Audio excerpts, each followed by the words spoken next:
اسلام فتنے کا خاتمہ چاہتا ہے، اور فتنہ ہے کیا؟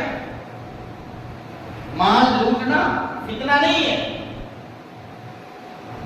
یہ چوری ہے، اس کی الگ سزا متعین ہے۔ انسان ایک دوسرے کے سے لڑ جاتا ہے، جھگڑ جاتا ہے، گالی گلوچ کر لیتا ہے، یہ غلطیاں ہیں، جرم ہے، اس کی سزائیں متعین ہے۔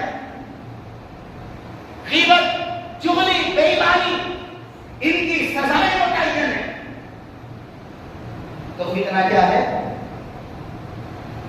فتنہ وہ اقدام ہے جس کے ذریعے سے ایمان کے خاتمے کا اندیشہ ہو، جس کے سبب امن سکون چھین جانے کا ڈر ہو، جس کی وجہ سے